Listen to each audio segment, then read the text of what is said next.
Conviction జ్ఞానతిమిరందస్య జ్ఞానాంజనశలాకై చక్షురున్మిళితమైన తస్మై శ్రీ గురవే నమః. నమో విష్ణుపదాయ కృష్ణప్రేష్ఠాయ భూతలే శ్రీమతే భక్తివేదాంత స్వామి నిత్యానందే. నమస్తే సరస్వతే దేవి గౌరవాణి ప్రచారిణే నిర్విశేష శూన్యవాది పాశ్చాత్యదేశతారిణే.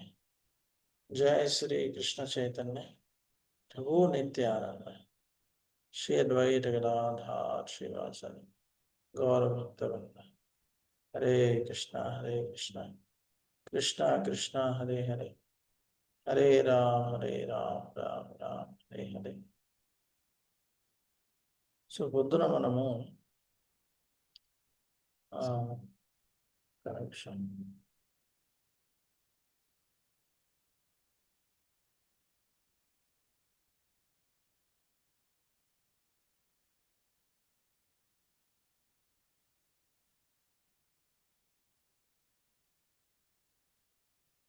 భగవద్గీత మొదటి క్లాస్ చర్చించుకున్నాము. ఇప్పుడు మనము నెక్స్ట్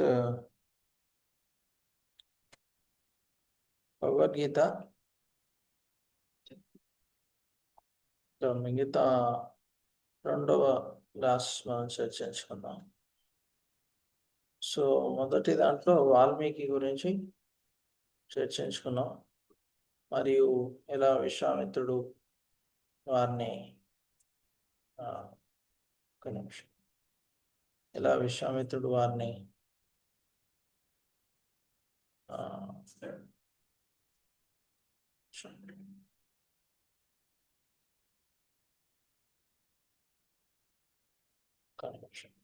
ఎలా విశ్వామిత్రుడు వారిని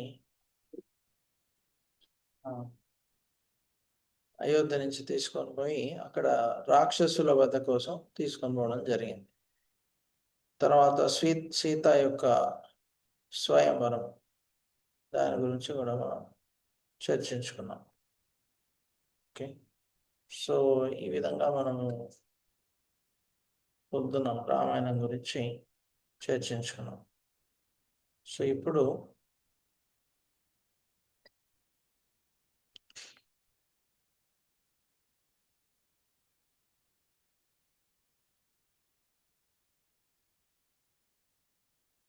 రెండవ క్లాస్ సాంగత్యం యొక్క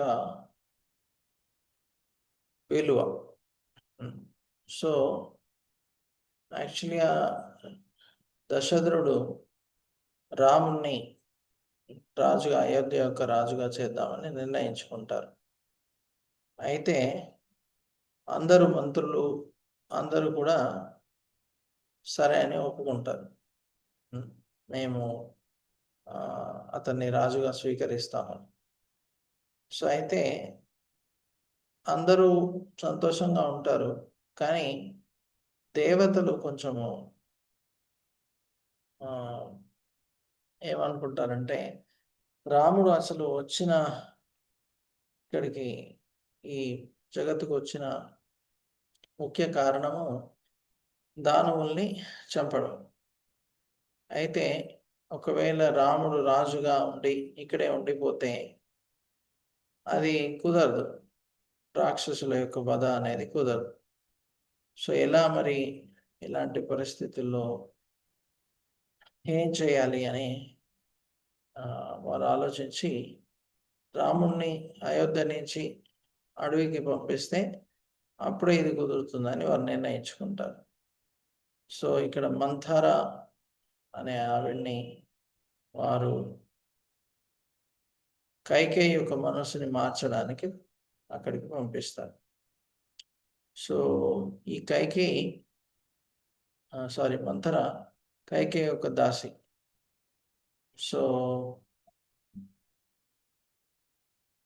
ఆవిడ ఏ విధంగా కైకేయి మనసు మారుస్తుందో చూద్దాం. దానికంటే ముందు ఈ దశరథుడు ఎప్పుడైతే ముసలితనం వస్తుందో రాముణ్ణి రాజుగా చేద్దామని నిర్ణయించుకుంటారు, పట్టాభిషేకం చేస్తారు. సో అందరూ మంత్రులు బ్రాహ్మణులంతా ఓకే అంటారు. సో ఎప్పుడైతే ఈ పట్టాభిషేకము చేద్దామని నిర్ణయించుకుంటారో అందరి బ్రాహ్మణుల్ని మంత్రుల్ని సలహా అడుగుతారు. సో ఏదైనా మనం ముఖ్యమైన పని చేసేటప్పుడు మనకు మంచి జరగడమే కాదు, వేరే వాళ్ళకు కూడా మంచి జరుగుతుందా లేదో చూడాలని చెప్తున్నారు. లేకపోతే మనం ఆ విధంగా ఆలోచించకుంటే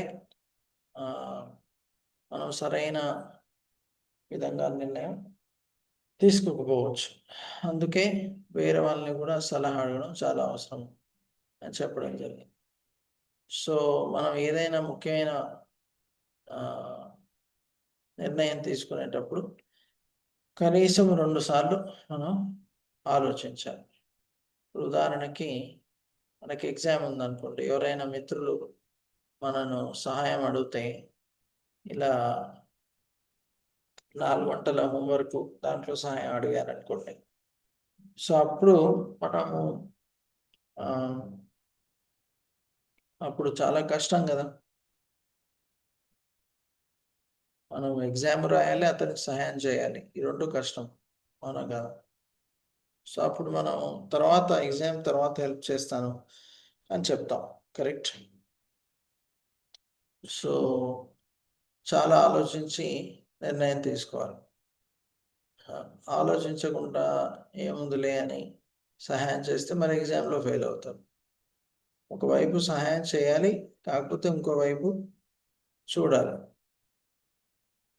సో సునీతి ధ్రువ మహారాజు యొక్క తల్లి.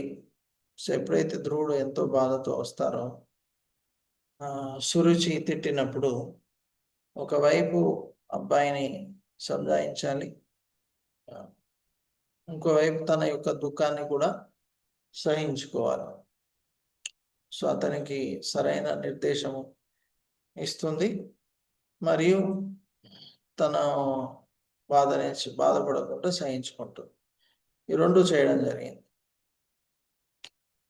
సో అయితే రాజు దశరథ మహారాజు రాముడికి పట్టాభిషేకం చేద్దామని నిర్ణయించుకున్నప్పుడు చాలామంది ఈ ఆస్ట్రాలజర్స్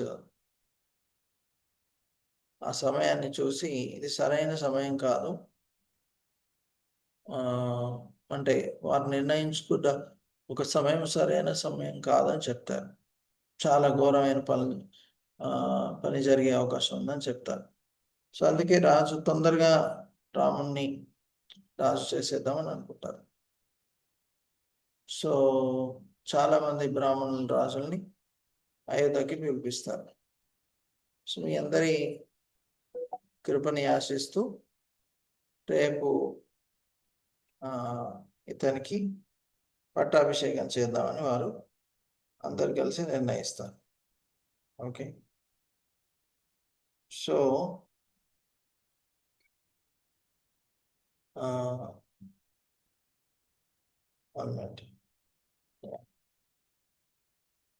సో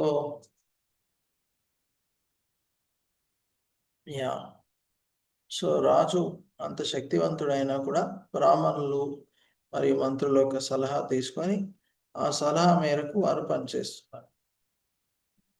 అంత పెద్ద రాజు కూడా. అలానే అయోధ్య వాసులందరూ కూడా రాముణ్ణి స్వీకరించడానికి సిద్ధంగా ఉన్నారు.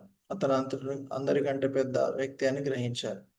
సో రాముడిలో 3 లక్షణాలు ఏంటి? అతనిలో నైపుణ్యం ఉంది, కానీ దాంతోపాటు సరైన సంస్కారం, సరైన భావన, ఈ 2 కూడా ఉన్నాయి. సో ఎవరిలోనే నైపుణ్యం ఉండవచ్చు, కానీ సరైన భావన, సరైన సంస్కారాలు లేకపోవచ్చు. సో రాముడిలో నైపుణ్యాలు అనేకం. సో నైపుణ్యాలు ఉండడం మంచిదే, కానీ దాంతోపాటు సరైన భావము, సరైన సంస్కారము లేకపోతే దాన్ని తప్పుగా ఉపయోగించే అవకాశం. రావణుడి కూడా ఎన్నో శక్తులు, యుక్తులు ఉన్నాయి, కానీ సరైన భావము, సరైన సంస్కారం లేదు కాబట్టి దాన్ని తప్పుగా ఉపయోగించడం జరిగింది. కరెక్ట్. సో అందుకే ఇంకోటి సరైన భావన. సో ఒకవేళ సరైన భావన నైపుణ్యంతో పాటు సరైన భావన లేకపోతే ఏంటది, దేంతో పోలుస్తున్నాను? స్వీట్ రైస్లో షుగర్ లేకపోతే ఎలా ఉంటుందో అలానే అని చెప్తున్నాను. సో నైపుణ్యం ఉంటే మనని ఒక బ్రిడ్జ్, సక్సెస్ ఒక బ్రిడ్జ్ దగ్గర తీసుకొని వస్తుంది అన్నాను. కానీ సరైన భావన లేకపోతే ఆ బ్రిడ్జ్ని మనం క్రాస్ చేయలేము అంటున్నాను. సో సరైన నైపుణ్యము, సరైన భావన రెండు ఉంటే సరైన సంస్కారాలు కలుగుతాయి. సో దశరథుడు వశిష్ఠ ముని అతని కూడా అతని యొక్క దీవెనలు కూడా తీసుకున్నారు. మీ యొక్క దీవెనలతో నేను రాముడి యొక్క పట్టాభిషేకం చేస్తాను, దానికి అవసరమైన అన్ని ఏర్పాట్లు చేయండి అంటారు. వశిష్ఠుడు సరే అని ఒప్పుకుంటాడు. సో ఇలా పెద్దల యొక్క ఆశీస్సులను స్వీకరించి అప్పుడు మనం ఏమైనా పనులు చేస్తే సో అప్పుడు తప్పకుండా మనకి మంచి జరుగుతుందని చెప్తున్నారు. సో ఒకవేళ అలా కాకుండా చేస్తే వారి దీవెన లేకుండా అది సరిగా నడవకపోవచ్చు. సో ఇలా రాముని యొక్క పట్టాభిషేకం జరగబోతుందని మొత్తం అయోధ్యలో అందరికీ తెలిసిపోతుంది. అందరు కూడా ఎన్నో ఏర్పాట్లు చేయడంలో నిమగ్నమై ఉంటారు.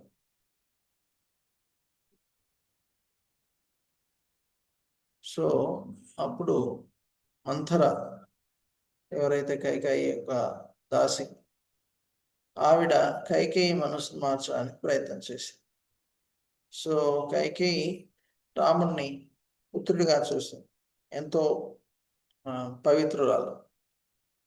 అయినా కూడా మంథర ఆవిడ మనసును మార్చడానికి ప్రయత్నం చేసింది.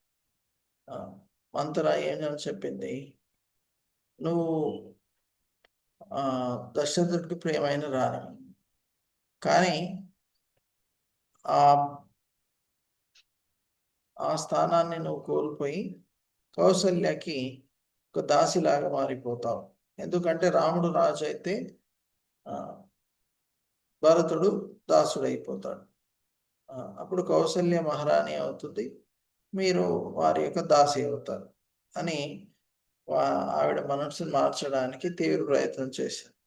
సో మొదట్లో కైకేయి వినలేదు, కానీ తర్వాత అలా మంథర ఎన్నో విధాలుగా ఆవిడ మనసుని మార్చడానికి ప్రయత్నం చేసి సో ఆవిడ మనసుని మార్చేస్తుంది. భరతుడు కూడా రాముడి సేవకుగా మారిపోయి అతన్ని రాజ్యం నుంచి బహిష్కరించే అవకాశం ఉందని చెప్తారు. సో ఈవిడ ఇలా ఎందుకు చేస్తుంది, ఒకవేళ కైకేయి దాసిగా మారితే ఆవిడ దాసి కూడా కౌసల్యకి ఉన్న దాసులకి దాసిగా మారిపోతుంది. కరెక్ట్. సో అందుకే ఆవిడ భయంతో నాకు వచ్చే ధనము, నాకు వచ్చే పేరు ప్రతిష్ట, ఇవన్నీ కూడా నేను కోల్పోతున్నాను. కరెక్ట్. ఇవన్నీ కోల్పోబోతున్నాను, అయ్యో ఇవన్నీ కోల్పోతే ఎలా అనే బాధతో ఆవిడ ఆ స్థానాన్ని పెట్టుకోవడానికి ఈ విధంగా చేసింది. సో కైకేయి మనసుని పూర్తిగా మార్చేసింది. సో భరతుడి కంటే ఎంతో ప్రేమతో రాముని చూసుకునేది. అయినా కూడా కైకేయి సాంగత్యం వల్ల, మంథర యొక్క సాంగత్యం వల్ల కైకేయి పూర్తిగా మారిపోతుంది. సో కైకేయితో మంథర అంటుంది, దశరథుడు యాక్చువల్గా మీరు ప్రియులు అని చెప్తారు, కానీ అతనికి నిజమైన ప్రియురాలు కౌసల్య. ఎందుకంటే రాముణ్ణి రాజుగా చేస్తున్నాడు కాబట్టి. సో మన జీవితంలో కూడా ఇలా పక్షపాతము ఎవరైనా చూపిస్తే మనం చూస్తూ ఉంటాం, ఎన్నో సమస్యలు ఎదురవుతాయి. కరెక్ట్. సో ఈ పక్షపాతము, ఇప్పుడు ఉదాహరణకి స్కూల్లో ఎవరైనా టీచర్ పక్షపాతం చూపించారనుకోండి, అప్పుడు వేరే విద్యార్థులు ఎవరైతే వారికి మంచి మార్కులు రావో వారు ఈ టీచర్ పక్షపాతం చూపిస్తుందని చెప్తారు. ఆ టీచర్ మీద విశ్వాసాన్ని కోల్పోతారు. కరెక్ట్. సో అందుకే ఎవరైతే లీడర్ ఉంటారో సో అతను ఈ పక్షపాతాన్ని దూరంగా ఉండాలి.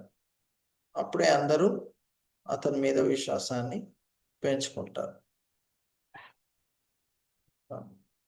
So connection.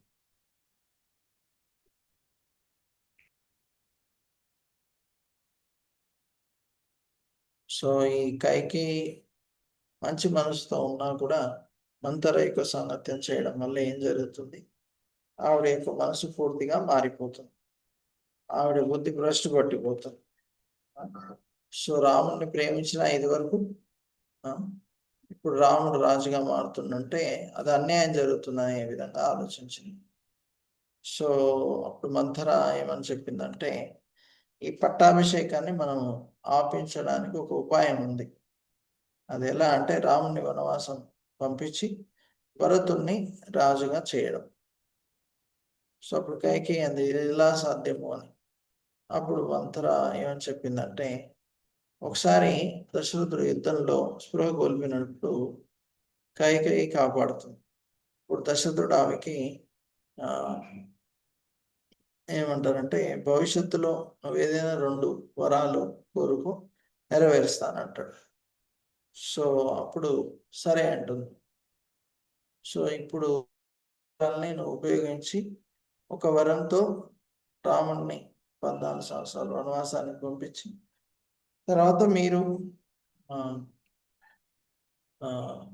భరతుణ్ణి రాజుగా చేసేయండి అని చెప్పడం జరిగింది. సో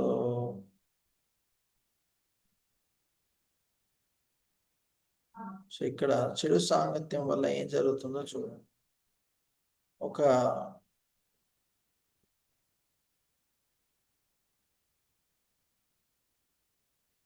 ఒకవేళ ఏదైనా మంచి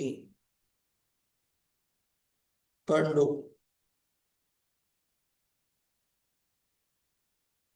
పాడైపోయిన పండుతో అంటే ఏం జరుగుతుంది, అది కూడా నెమ్మదిగా పాడైపోతుంది. కరెక్ట్.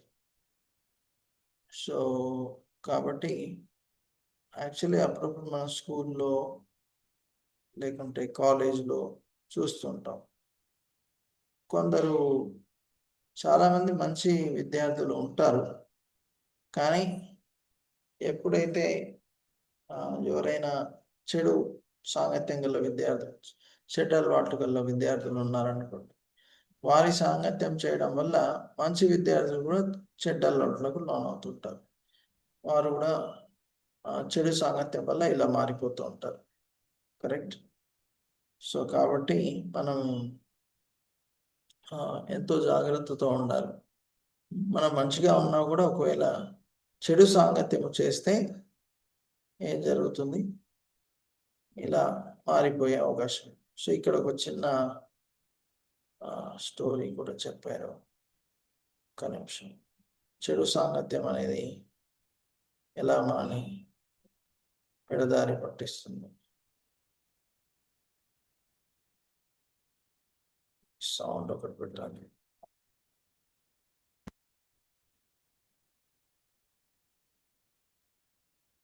सुंदर तोता रहता था।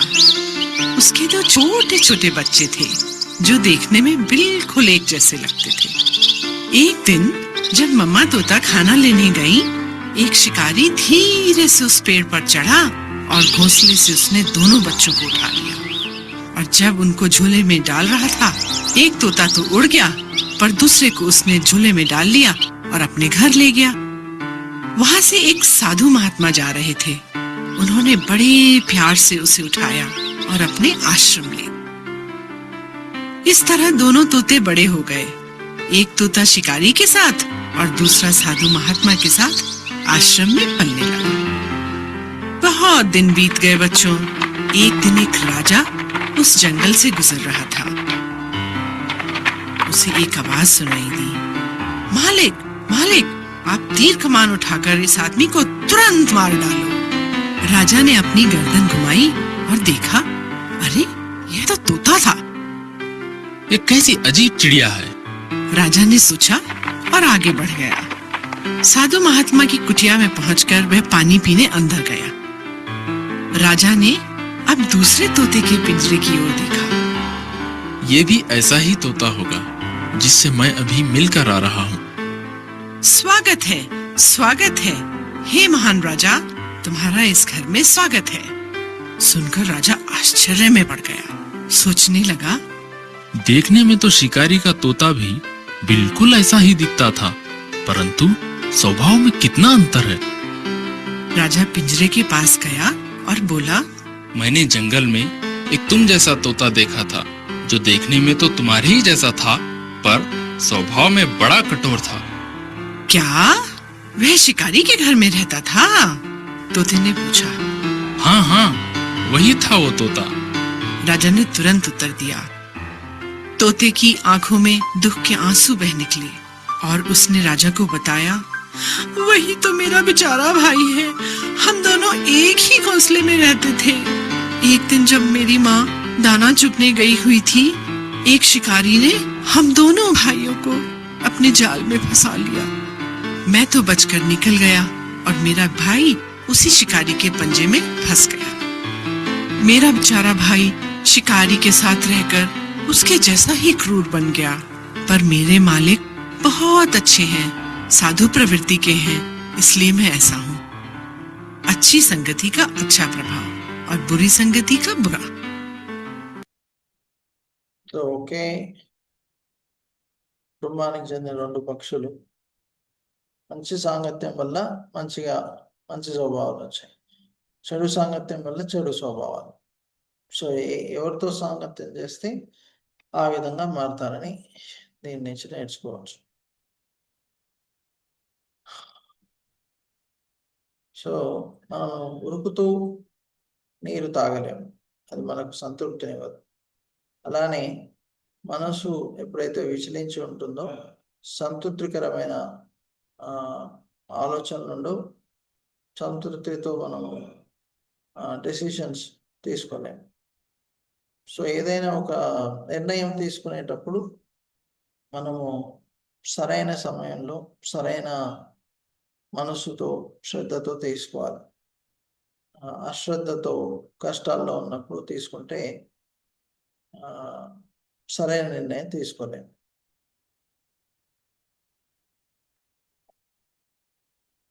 సో ఇక్కడ ఒక ప్రశ్న మనం చూడొద్దులేండి, ఇప్పుడు టైం లేదు. సో ఇక్కడ కైకేయి దశరథ మహారాజు కలిసినప్పుడు 2 వరాలు అడుగుతుంది. ఏంటది? రాముణ్ణి మీరు 14 సంవత్సరాల వనవాసానికి పంపించండి, అలానే భరతుణ్ణి అయోధ్యకి రాజుగా మార్చండి అని.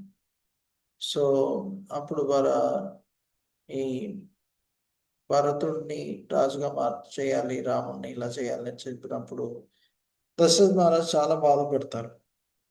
అయ్యో, నాకు ఎంతో ప్రియమైన రాముణ్ణి ఎలా పంపగలను, అతను నాకు చాలా ప్రియుడు.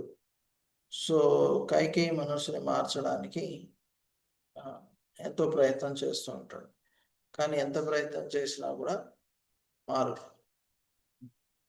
సో కైకేయి ఎంత మంచి మనస్తత్వం ఉన్నా కూడా మంథర యొక్క సాంగత్యం వల్ల అలా మారిపోయింది. సో స్కూల్లో కాలేజ్లో కూడా మనం చూస్తే ఎంతో మంచి అలవాట్లు ఉన్న విద్యార్థులు కూడా చెడ్డ అలవాట్లకి లోనవుతూ ఉంటారు. ఈ మధ్య డ్రగ్స్ కానీ, స్మోకింగ్, డ్రింకింగ్ ఇలాంటి ఎన్నో రకాల చెడ్డ అలవాట్లకి లోనవుతున్నారు.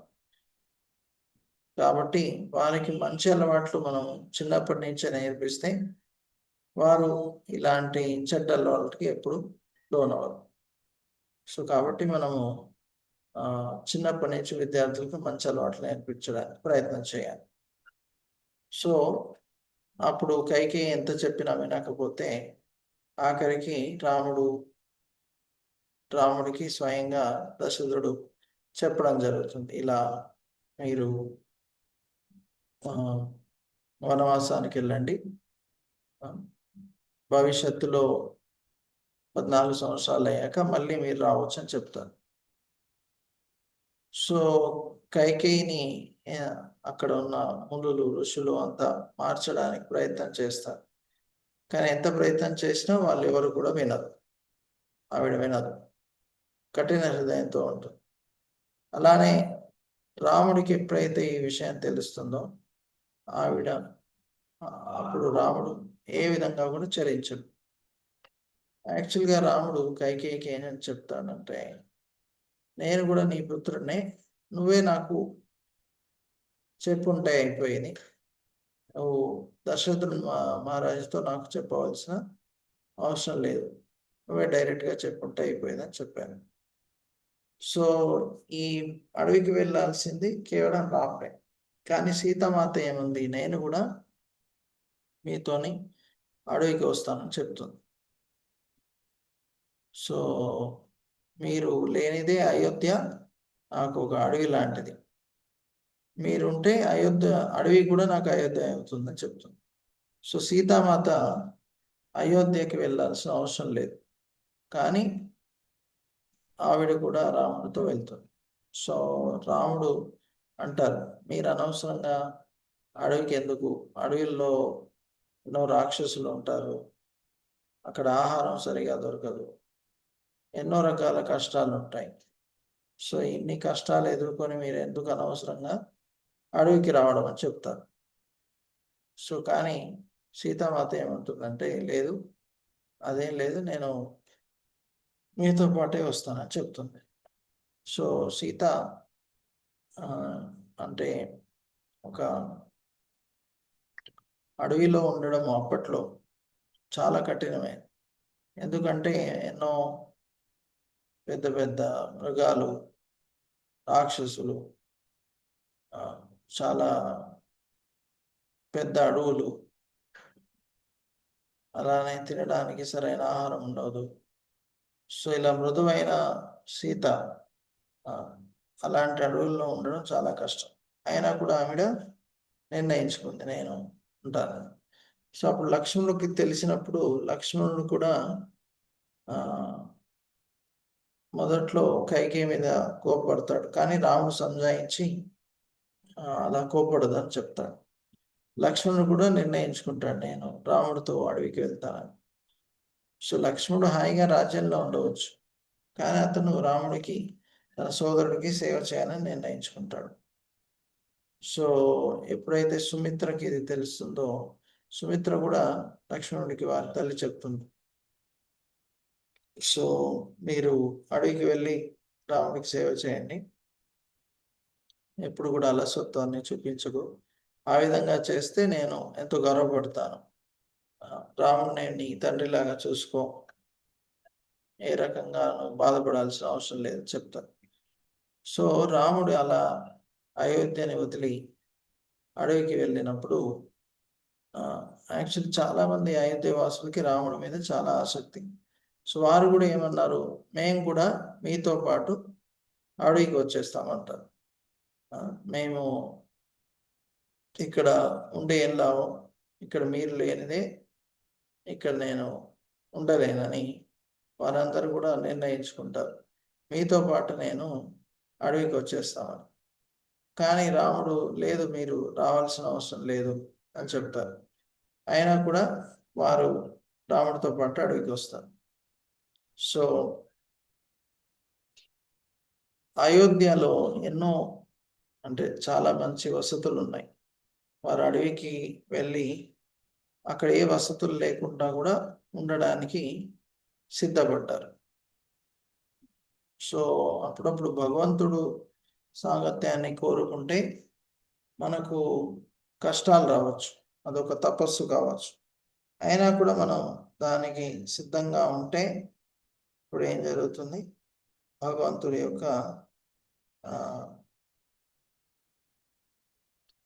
యొక్క సాంగత్యము దొరుకుతుంది. ఒకవేళ తపస్సు చేయకుండా నాకు అన్ని వసతులు కావాలి, నాకు ఇంద్రియ భోగం కావాలి అనే భావనలో ఉంటే మనకి ఎప్పుడు భగవంతుడి సాంగత్యం దొరకదు. సో వారంతా భగవంతుడిని వదిలేసి ఎక్కడికి వెళ్ళిపోయారు? అయోధ్యని వదిలేసి అడవికి వెళ్ళిపోయారు. కరెక్ట్. సో కానీ అర్ధరాత్రి రాముడు అందరు నిద్రపోయాక రాముడు లేచి సీత లక్ష్మణుడితో సహా అడవి నుంచి వారు వెళ్ళిపోతారు. సో అయోధ్య వాసులంతా అప్పుడు నిద్రపోవడం జరుగుతుంది. సో దీని నుంచి మనం ఏం నేర్చుకోవచ్చు? ఎప్పుడైతే మనం ఆరాం చేస్తామో రాముడు దొరకడు. రాముడు కావాలి అంటే ఆరాంని వదిలేయాలి. ఆరాం చేస్తే రాముడు వెళ్ళిపోతాడు. సో ఎవరైనా కేవలం ఆధ్యాత్మికంగానే కాదు, భౌతికంగా కూడా మనం ఏదైనా విజయాన్ని ప్రాప్తి పొందాలి అంటే అలసత్వాన్ని వదిలి కష్టపడాల్సిన అవసరం. సో అలా రాముడు వనవాసానికి వెళ్ళిపోతారు. ఏ రకమైన వసతులు లేకుండా వెళ్తారు. సో అంత పెద్ద అడవికి వెళ్తారు. ఈ సైనికులు ఏ రకమైన బంగారు నాణాలు, ఆభరణాలు లేకుండా. సో దశరథుడు అక్కడ విరహభావంతో, రాముడి విరహభావంతో చనిపోవడం జరుగుతుంది. అయోధ్యలో అందరూ దుఃఖిస్తారు. రాముడు లేనిదే అయోధ్య కాస్త అడవిలాగా మారిపోతుంది. సో దశరథుడికి ఎందుకు ఈ బాధ, ఎందుకు అతనికి ఇంత కష్టం వచ్చింది? ఎందుకంటే ఒకసారి దశరథుడు అడవిలో వేటకి వెళ్ళినప్పుడు క్రూర మృగాల్ని చంపడానికి వారు అడవికి వెళ్తారు. ఏవైతే సాధారణమైన మనుషుల్ని క్రూర మృగాలు చంపడం జరుగుతుంది. సో వాటిని అడ్డుకోవడానికి రాజులు వెళ్ళి వేటాడేవారు. సో అలా వేటాడుతున్నప్పుడు అతనికి ఒకసారి ఒక దూరం నుంచి ఏదో సింహం ఉన్నట్టు అనిపిస్తుంది. సో అతను ఆ మృగాన్ని చంపాలని కోరికతో బాణాన్ని వదిలితే అది ఎవరికో తగిలి చనిపోతారు. అతను మనుషుడి అని తెలుస్తుంది, హాహాకారాలు చేస్తుంది. తీరా వెళ్ళి చూస్తే అక్కడ ఒక మనిషికి బాణం తగిలి చనిపోతూ ఉంటాడు. అతని పేరు శ్రవణ కుమార్. తన తల్లిదండ్రుల్ని మోసుకుపోతూ బుట్టల్లో వేరే నగరానికి వెళ్తున్నాడు. దారిలో వారికి దాహం వేస్తే అతను నీరు తీసుకొని వాడికి వస్తాడు. సో అతను చనిపోయాడని చూసి వారి తల్లిదండ్రులు దశరథుడికి శాపం ఇస్తారు. మేము ఎలా అయితే బాధలో ఉన్నామో అదే బాధ మీకు కూడా దొరుకుతుంది అని శపిస్తారు. సో మనము ఈరోజు ఈ రామాయణంలో ఏం నేర్చుకుంటున్నాం? ఏదైనా ముఖ్యమైన విషయం నిర్ణయించినప్పుడు అందరి సలహా తీసుకోవడం, అంటే మంచి వాళ్ళ యొక్క సలహా తీసుకోవడం అవసరం. మన సాంగత్యము ఎలా ఉంటుందో అలానే మనం మారిపోతాం. మంచి సాంగత్యం ఉంటే మంచిగా మారుతాం, చెడు సాంగత్యం ఉంటే చెడుగా ఉంటాం. అలానే ఆధ్యాత్మిక జీవితంలో అలసత్వం అనేది మనం వదలాలి. ఒకవేళ అలసత్వం అనేది ఉంటే ఎప్పుడు కూడా ఆధ్యాత్మికంగా మనం ఎదగలేము. సో అదొక ముఖ్యమైన అంశం. హరే కృష్ణ హరే కృష్ణ కృష్ణ కృష్ణ హరే హరే, హరే రామ్ రామ్ రామ్ హరే హరే. సో ఎవరికి ఏమైనా ప్రశ్నలు ఉన్నాయి? ఈరోజు మనం చర్చించుకున్న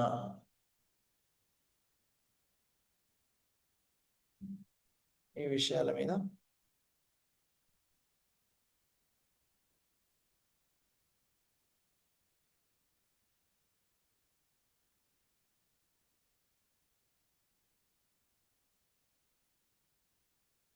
ఎవరికి ఏమైనా ప్రశ్నలు ఉంటే అడ్మిట్ చేసి అడగవచ్చు.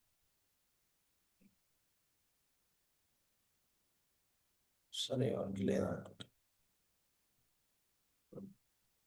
రామాయణంకి జై. శ్రీల ప్రభుపాదికి జై. जय हो। हरे कृष्ण। श्री कृष्ण प्रभु जी। కృష్ణ.